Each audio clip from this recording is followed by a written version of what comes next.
So, today I'm revisiting Carmageddon Rogue Shift. I released a video yesterday giving my first impressions of the game, and it wasn't pretty or positive, and for good reasons.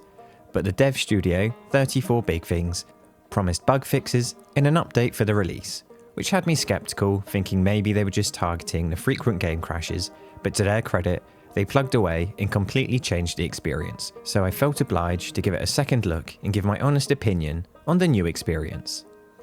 Carmageddon is a franchise that's lost its way over the years, drifting into obscurity. After a decade of silence and a few forgettable ports, the series has resurfaced with Rogue Shift, a title that attempts to marry classic car combat with a modern roguelike structure. It's an intriguing concept on paper, but it has me thinking. Is Carmageddon Rogue Shift ready to burn rubber, or should it stay parked in the garage?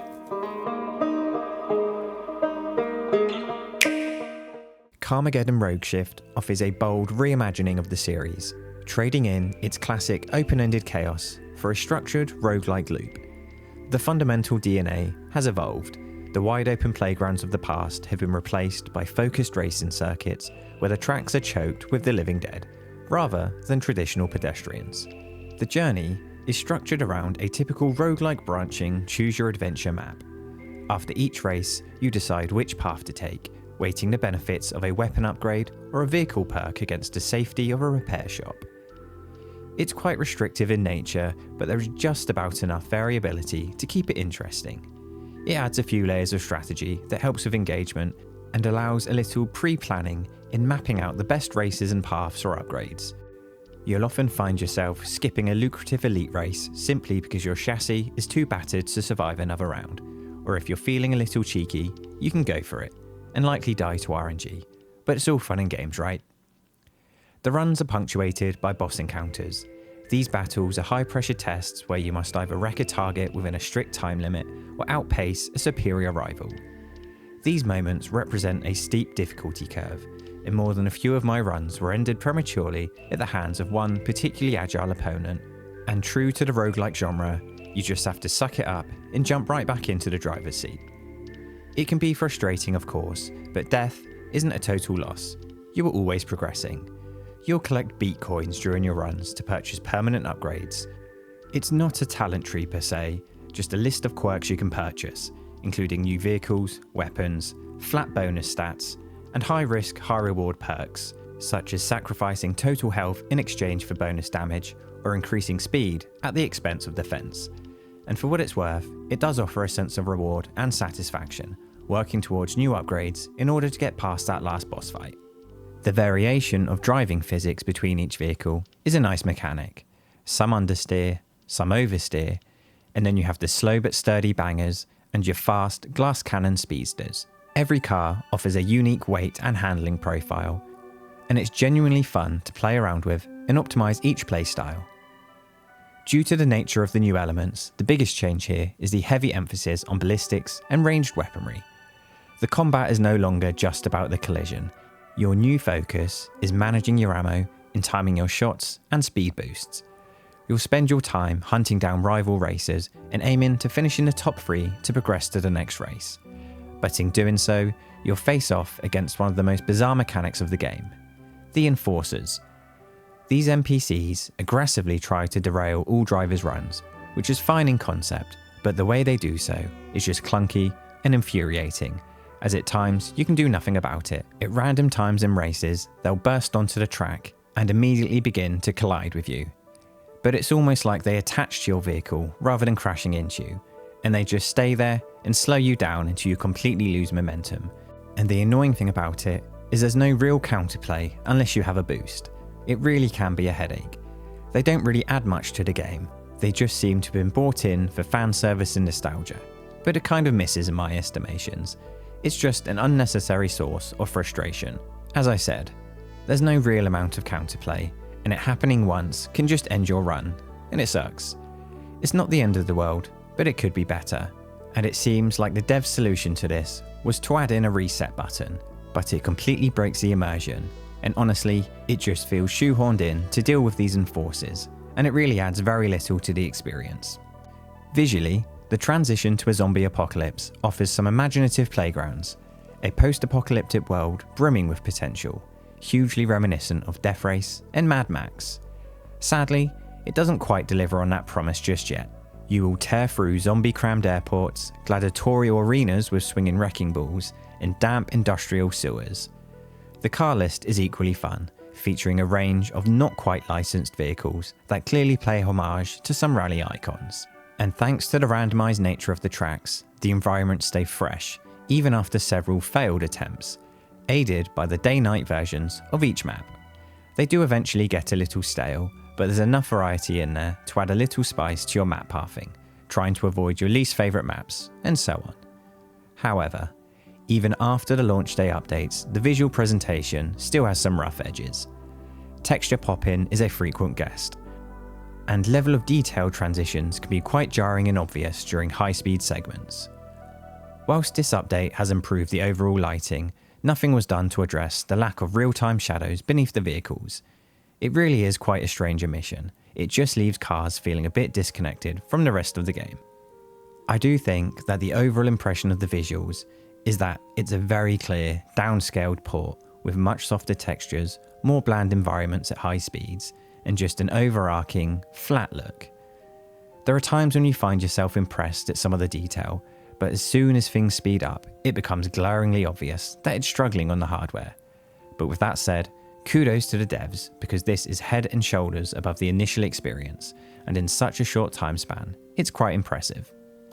So, let's take a look at the meat and potatoes of Carmageddon. The performance. Just how much have they achieved with this update? The original version I reviewed rarely hit 25 frames per second, and would often dip under 15, sometimes as low as 11 in heavy particle effects, and it was appalling. It's hard to explain, but it genuinely felt like it was moving in slow motion at times.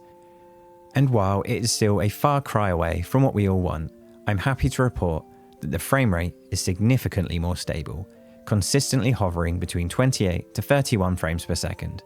But hands down, the biggest improvement is to the input latency. It was dreadful. There was almost a half-second delay at times on any input. The frame time drops were significantly improved. Not perfect, no. There are still inconsistencies, but it is miles ahead of where it was. And it really is incredible how much difference it makes. The driving feels so much more responsive, and would you believe it, that really changes the feel of a racing game. Now, it obviously isn't perfect. It still dips down as low as 23 or 24 frames per second, especially when you get the hordes of zombies flying across the road, or you are driving through a wreckage or hazardous gas. And that does bring you back to reality. It's hard to gauge because I am stuck between being positive and full of praise about how improved it is, but in reality, as a new release, it still isn't good enough. It should be at a minimum a consistent 30 frames per second, but the game is significantly more enjoyable, and from my further 4 hours post-update, I've had no crashes, which were quite frequent beforehand, so it looks to be all fixed on that front. The devs also added a solid suite of accessibility features with the update. On launch, you can now customize your Wasteland experience with a difficulty setting, adding an easy mode for a less stressful entry point. You can also toggle a game speed to slow the action down for a better reaction time. You've then got your visual comfort options for colorblind filters, field of view sliders, and toggles for camera shake and motion blur, and you can also fully remap your controller, customizing it to fit your specific needs. This is a nice addition and doesn't really take anything away from the experience, but I do wonder who the difficulty scaling and game speed toggle will really appeal to. So, what's the pricing like? Well, for what's on offer, it's a little steeper than I would have expected. It's currently on the eShop for £35.99 in the UK, €39.99 in Europe, $39.99 in the US, and $55.99 in Canada. It's by no means a premium price, but it just seems a little too high still. Don't get me wrong, if you enjoy the game or are addicted to roguelikes, you can get a silly amount of content out of the game. But for a general fan who might put in 5 to 7 hours, I'm not sure the current experience warrants that entry price. Just some food for thought. So, is Carmageddon Rogue Shift worth it? I'll kick things off by saying kudos to the dev team. They obviously saw there were significant issues, and within a day, they were fixed. But that does lead me to wonder how it wasn't addressed earlier in development. However, even with the improvements, the price tag still feels a little bit of a stretch. When you look at titles like Grid Legends, which offers significantly more content and polish for a lower entry price, 30% cheaper, Rogue Shift struggles to justify the cost. The Day Zero patch has certainly salvaged the performance on Nintendo Switch 2, and the roguelike elements provide a clever twist on a classic formula, with some genuinely intriguing and engaging mechanics at play. But as an overall experience, it does get stale pretty quickly. I felt like I had seen it all within 5 hours, and outside of min-maxing each build, I was left wanting. In trying something new with the franchise, they have offered a watered-down roguelike, and then a watered-down racing game, and it just feels a little bit lost. I don't quite think it does enough to pull in consumers from either end of the spectrum, and on top of that, it still needs a little more time in the shop. With such drastic changes made in such little time, it is possible they can work their way towards a 60 FPS mode with enough time, but as of right now, it's just not quite hitting the mark. Maybe you could pick it up in a sale for $20, but at this moment in time, I just don't think the game justifies its asking price. For what it's worth, there is some fun to be had here. I can quickly jump into a few races and get to the boss fight and blow stuff up for 15 or 20 minutes, and for short bursts, you can look past the issues. But the glaring elephant in the room is that the game is designed to keep you playing it over and over again to constantly progress. But unfortunately, it just lacks that clinging factor, that one mechanical goal to keep you playing. It definitely has the potential to do so, but it needs performance improvements and a bit more variation in the gameplay. Maybe another mode more focused on the racing aspects. I would have suggested an open world mode, more akin to the original games. But we saw how well that worked with Mario Kart, right? Anyways, thanks for watching, stay cozy, and I'll see you around.